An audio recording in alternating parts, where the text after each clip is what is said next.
विद्यार्थी मित्रांनो, आज आपण free vibration or it is also called free oscillation, त्यानंतर forced vibration or forced oscillation याचा विचार करणार आहोत. पहिल्यांदा free vibration.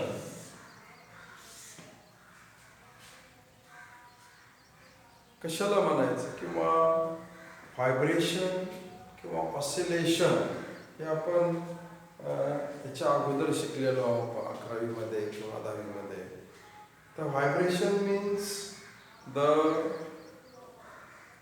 Particle oscillate to and fro or up and down again and again, किंवा the motion of particle, the set of movement of particle to and fro, up and down again and again in same path is called vibration or oscillation. म्हणजे एखादे particle सतत त्याच मार्गाने जातात येतात पुढे मागे किंवा वर खाली अशी त्यांची मुवमेंट होत असेल. उदाहरणार्थ सिंपल पेंडुलम. सिंपल पेंडुलम मध्ये पहा आपण पार्टिकलचा हा बॉब आहे, याची मुवमेंट अशी पुढं मागं होत असते सतत. त्याला आपण टू फ्रो असं म्हणतो, मागे पुढे. स्प्रिंग असेल तर वर खाली. म्हणजे हा जो पेंडुलम आहे हा पुढं मागं त्याच पाथमध्ये त्याचे ऑसिलेशन त्याचे मोशन होते. आणि ती जी त्याची मोशन आहे त्याला आपण ऑसिलेशन किंवा व्हायब्रेशन. आता पैकी जे दोन प्रकार आहेत. पहिला प्रकार आपण त्याला फ्री व्हायब्रेशन म्हणायचं. पण फ्री व्हायब्रेशन कोणाला म्हणायचं की the vibration or in free vibration the body is given an initial displacement, and if the force is removed or withdrawn then the body start vibrating or continue to the motion its own. म्हणजे जर आपण बॉडीला सुरुवातीला initial displacement दिली तर ती आणि apply करायला फोर्स काढून घेतला तर ती बॉडी त्या मोशनमध्ये स्वतःहून अप डाऊन किंवा टू फ्रो मोशनमध्ये येते आणि नंतर ती स्वतःहून त्याचं मोशन किंवा तिचं ऑसिलेशन किंवा व्हायब्रेशन चालू होतात. अशा प्रकारच्या ऑसिलेशनला किंवा व्हायब्रेशनला फ्री व्हायब्रेशन असं म्हणायचं. म्हणजे the free vibration is possible due to its natural frequency of vibrating body. म्हणजे बॉडीची जी नॅचरल फ्रिक्वेन्सी असते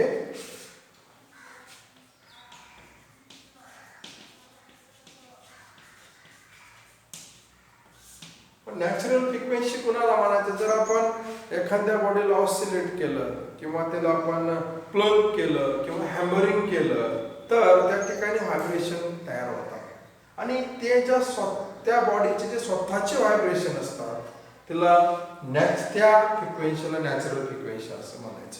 किंवा आपण उदाहरण घेऊ एकदम सोपं की फ्री व्हायब्रेशनचं उदाहरण म्हणजे सिंपल पेंडुलम. हा मेन पोझिशनला आहे. आता या ठिकाणी पहा मेन पोझिशनला आहे. जर आपण त्याला एकदा डिस्प्लेस केलं आणि मी हात बाजूला काढून घेतला म्हणजे फोर्स काढून घेतला तर हा जो बॉब आहे हा सिंपल पेंडुलम आहे तो ऑसिलेट होतोय पहा. आणि तो स्वतःच्या फ्रिक्वेन्सीने मागे पुढे त्याच मार्गावर तो ऑसिलेट होतोय किंवा त्याची मोशन कंटिन्यू चालू आहे. आता सध्या त्याचे मोशन चालू आहे म्हणजे हा स्वतः काय करतोय मागे पुढे ऑसिलेट होतोय. म्हणजे त्या ठिकाणी त्याची नॅचरल फ्रिक्वेन्सी जी आहे नॅचरल फ्रिक्वेन्सीने तो टू अँड फ्रो त्याची मुवमेंट होते. अशा प्रकारचे जे ऑसिलेशन आहे किंवा व्हायब्रेशन आहे त्याला फ्री व्हायब्रेशन असं म्हणायचं. पण फ्री व्हायब्रेशन मध्ये काय होतं की बॉडी त्याच्या नॅचरल फ्रिक्वेन्सीने मागे पुढे किंवा वर खाली ऑसिलेट होत असते. किंवा दुसरं उदाहरण याचं पहिलं उदाहरण आपण पाहिलं simple pendulum.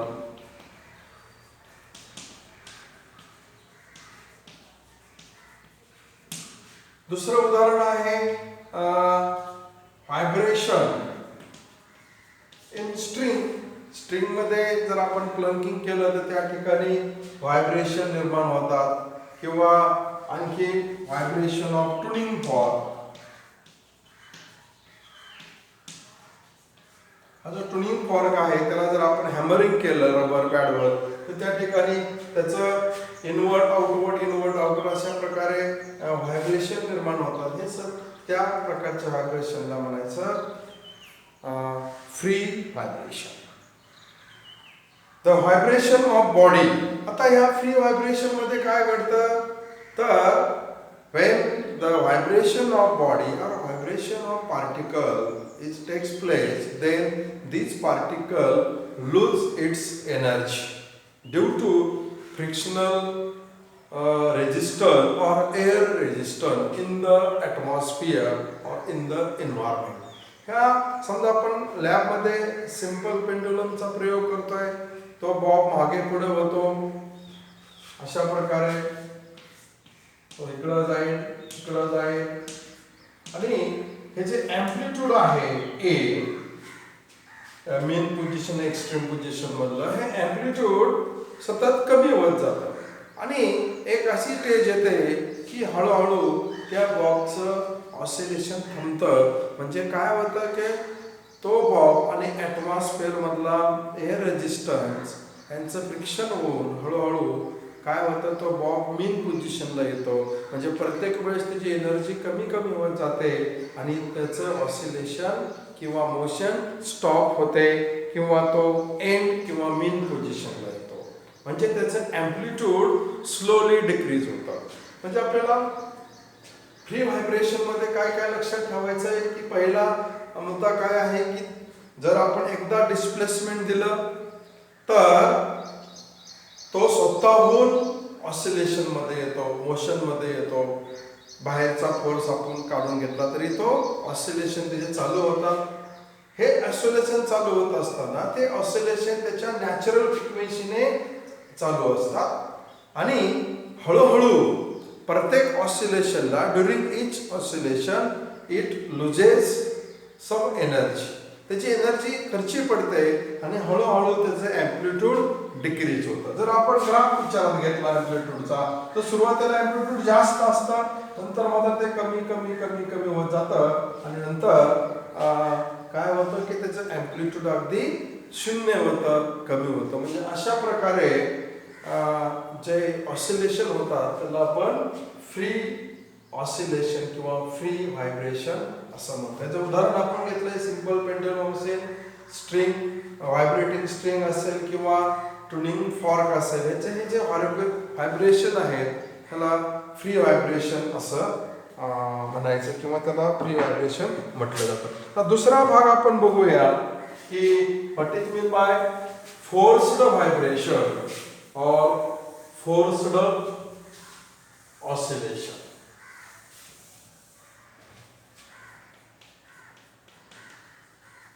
Forced vibration or forced oscillation.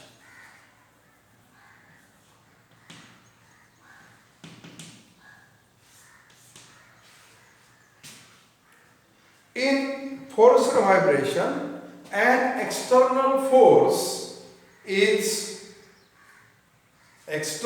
periodic force is applied to the body, and due to this external force the body is in motion and body is in vibration condition or oscillation condition. म्हणजे force vibration मध्ये जर आपण त्या बॉडीवर बाहेरून periodic force apply केला तरच ती body oscillation मध्ये येते किंवा व्हायब्रेशन मध्ये येते किंवा मोशन मध्ये येते. म्हणजे त्या बॉडीला त्या पार्टिकलला ऑसिलेशन किंवा मोशन मध्ये येण्यासाठी बाहेरच्या फोर्सची सतत गरज असते. त्या प्रकारच्या व्हायब्रेशनला किंवा त्या ऑसिलेशनला काय म्हणायचं?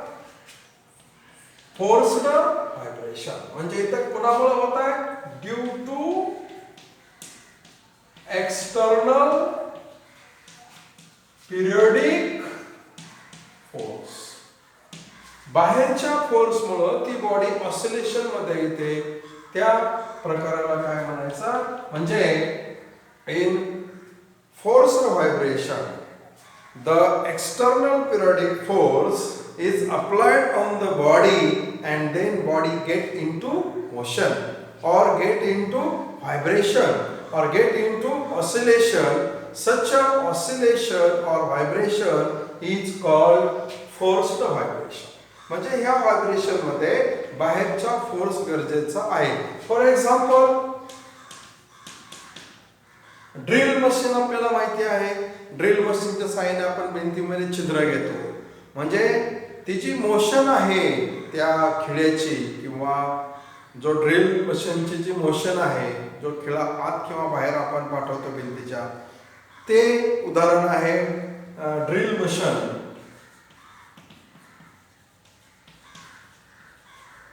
Is the example of forced vibration. दुसरं उदाहरण कुठलं असेल बघा? आठवतं का तुम्हाला असं उदाहरण की ज्या ठिकाणी आपल्याला फोर्स अप्लाय करावा लागतो आणि फोर्स काढला की लगेच त्या बॉडीचं ऑसिलेशन किंवा व्हायब्रेशन थांबतं. दुसरं उदाहरण पहा. टेलर आपल्याला माहिती आहे, आपण कपडा शिवतो. ती शिलाईची जी मशीन आहे त्याची जी तो जे सुई आहे त्याची जी मोशन आहे ती वर खाली असते. पहा, जर जुन्या काळी पाहिले तर पाय असा हलवला की ती जी मशीनचा जे सुई आहे ती खाली वर व्हायची आणि पाय थांबवला की लगेच तीच थांबायची. आता सुद्धा आहे पहा, बटन चालू केलं, छोटीशी मोटार आहे, ती सुई खालीवर वेगाने होते, बटन बंद केलं की थांबते.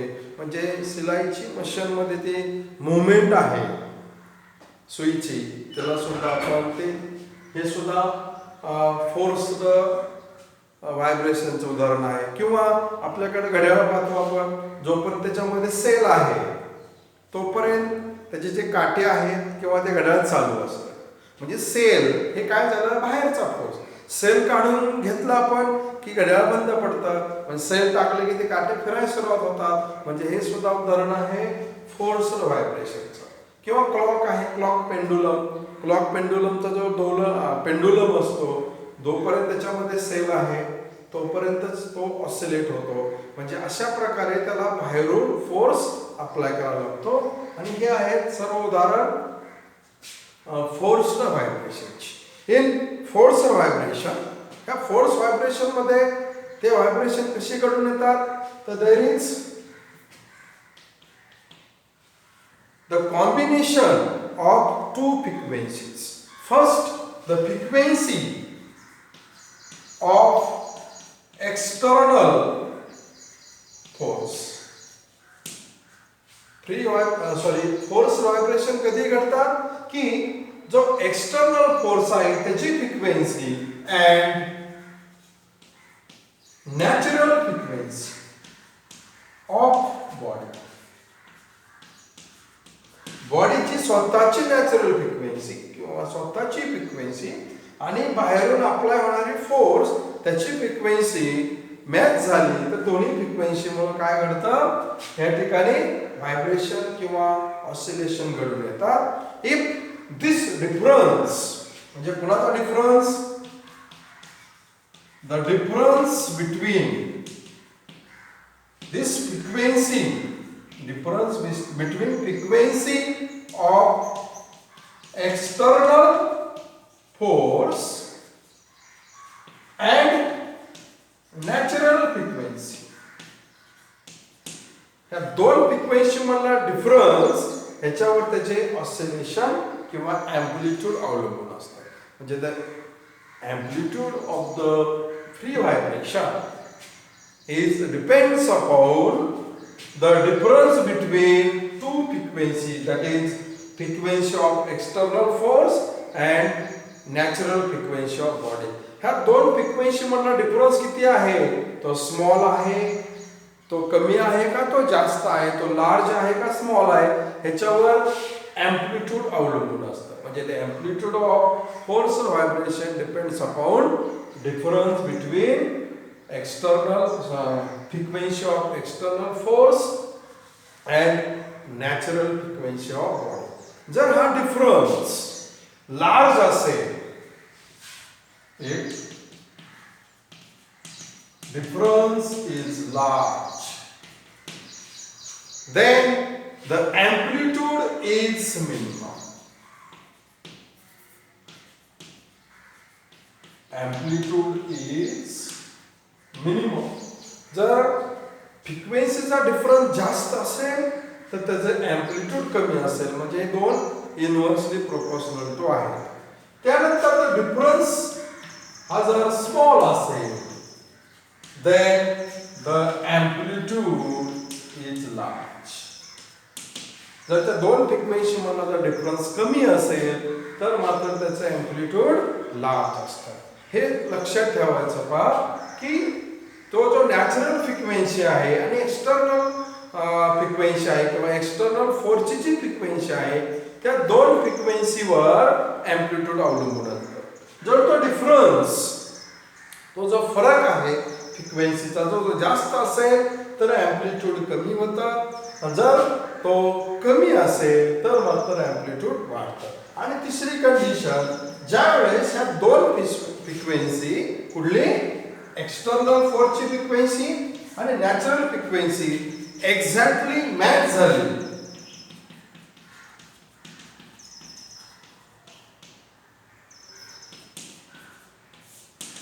एक्झॅक्टली मॅच झाली, कुठली फ्रिक्वेन्सी, एक्सटर्नल सोर्सची फ्रिक्वेन्सी किंवा एक्सटर्नल फोर्सची फ्रिक्वेन्सी आणि बॉडीची स्वतःची फ्रिक्वेन्सी, नॅचरल फ्रिक्वेन्सी एक्झॅक्टली जर मॅच झाली, then the amplitude is maximum.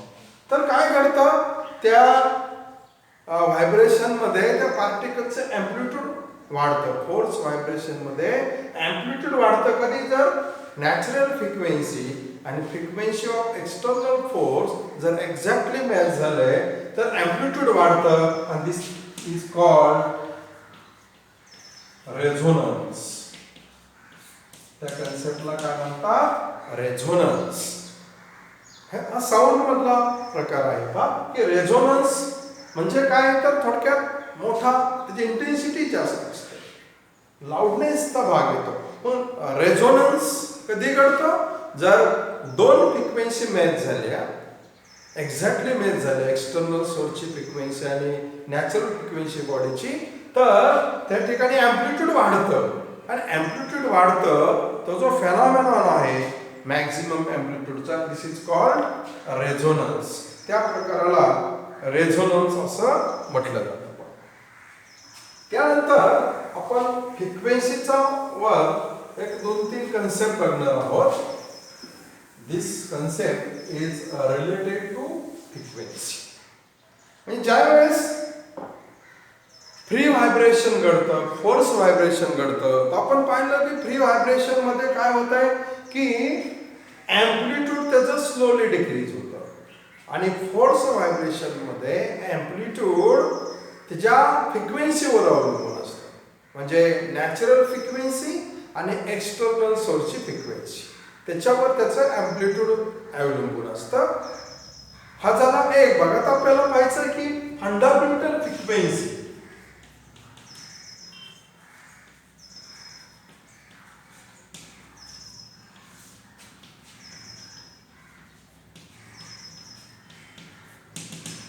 Fundamental frequency कुणाला, म्हणजे पुढे जो आपल्याला भाग पाहायचा आहे की व्हायब्रेशन इन स्ट्रिंग किंवा व्हायब्रेशन इन एअर कॉलम, त्याच्यामध्ये आपल्याला कन्सेप्टचा विचार करायचा की फंडामेंटल फ्रिक्वेन्सी कोणाला म्हणायची.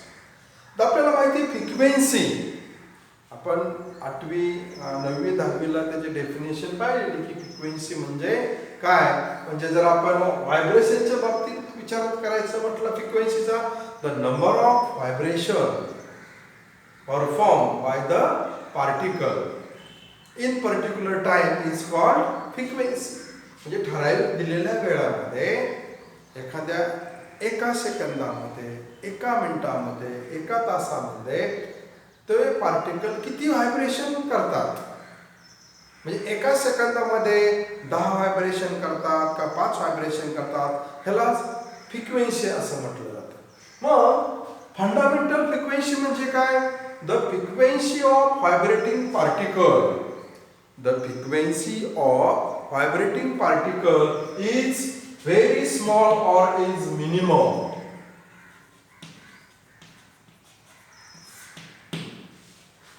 जर पार्टिकलचं जे व्हायब्रेशन आहे, ऑसिलेशन आहे, त्याची फ्रिक्वेन्सी जर कमी असेल तर that frequency is called fundamental frequency. येते का लक्षात? बघा, फ्रिक्वेन्सी जर कमी असेल, पार्टिकलचं व्हायब्रेशन होत असताना फ्रिक्वेन्सी जर कमी असेल तर त्या प्रकाराला म्हणायचं फंडामेंटल फ्रिक्वेन्सी और फर्स्ट हार्मोनिक. First harmonic. मग आपल्याला टर्म विचारात घ्यायची की what is mean bye harmonic. आपण इन्स्ट्रुमेंट माहिती आहे तुम्हाला, म्युझिकल इन्स्ट्रुमेंट, त्याला हार्मोनियम असं म्हणतो. हार्मोनियम म्हणजे हार्मोनिक पासून शब्द पुढे झाला harmonium. Harmonic means the harmonic is nothing but frequency और मिनिमम फ्रिक्वेन्सी. हार्मोनिक म्हणजे काय की ज्या कुठल्याही साऊंडची किंवा व्हायब्रेटिंग पार्टिकलची जर फ्रिक्वेन्सी कमी असेल तर त्याला आपण फंडामेंटल फ्रिक्वेन्सी किंवा फर्स्ट हार्मोनिक असणार. त्यानंतर दुसरा कन्सेप्ट विचारात घ्यायचा आपल्याला ओव्हरटोन. ओव्हरटोन बघा इथं लोअर फ्रिक्वेन्सी, मिनिमम किंवा आपण दुसरा म्हणून त्याला लोअर फ्रिक्वेन्सी. फ्रिक्वेन्सी कमी असेल तर कन्सेप्ट आला हार्मोनिक किंवा फंडामेंटल फ्रिक्वेन्सी. जर त्या एखाद्या साऊंडची किंवा व्हायब्रेटिंग पार्टिकलची जर फ्रिक्वेन्सी ही मॅक्झिमम किंवा हायर असेल then that frequency is called overtone. म्हणजे जर फ्रिक्वेन्सी जास्त असणार आहे, इंटिग्रल मल्टिपल ऑफ म्हणजे एखाद्या पट्टीमध्ये असणार आहे फंडामेंटल फ्रिक्वेन्सीच्या, तर त्या प्रकारच्या हायर फ्रिक्वेन्सीला म्हणायचं ओव्हरटोन. म्हणजे तीन गोष्टी तर विचारात घ्यायच्या. एक फंडामेंटल फ्रिक्वेन्सी म्हणजेच हार्मोनिक. त्यानंतर जर फ्रिक्वेन्सी वाढली आपण त्याला हायर फ्रिक्वेन्सी म्हणतो, तर त्या प्रकाराला म्हणायचं ओव्हरटोन. टोन आपण साऊंड मध्ये नोट, टोन हे शब्द तुम्ही ऐकलेले आहेत. ओव्हर म्हणजे थोडं जास्त. पण काय जास्त? तर फ्रिक्वेन्सी जास्त. कुणापेक्षा जास्त? फंडामेंटल फ्रिक्वेन्सीपेक्षा जास्त फ्रिक्वेन्सी असणारे, हायर फ्रिक्वेन्सी असणारे एखाद्या साऊंडची किंवा व्हायब्रेटिंग पार्टिकलची, त्या कन्सेप्टला काय म्हणतात? ओव्हरटोन. म्हणजे इथून जे पुढले लेक्चर आपले होणार आहेत त्याच्यामध्ये हे शब्द आपल्याला ऐकायला मिळणार आहे की फंडामेंटल फ्रिक्वेन्सी आपण म्हणणार आहे. मग फंडामेंटल फ्रिक्वेन्सी म्हणजेच काय? तर कमी फ्रिक्वेन्सी, लोअर फ्रिक्वेन्सी किंवा त्याला फर्स्ट हार्मोनिक म्हटलं आपण. जर ह्याच्यापेक्षा फ्रिक्वेन्सी वाढली थोडी तर आपण त्याला सेकंड हार्मोनिक म्हणतो. जर थोडी जास्त असेल तर सेकंड हार्मोनिक. मग सेकंड हार्मोनिकलाच काय म्हणायचं? तर ओव्हरटोन म्हटलं आपण. ओव्हरटोनला काय म्हटलं? Higher frequency. मग जर सेकंड हार्मोनिक तर त्याला म्हणायचं मग थोडी जास्त आहे म्हणजे फर्स्ट ओव्हरटोन. तर सेकंड हार्मोनिक.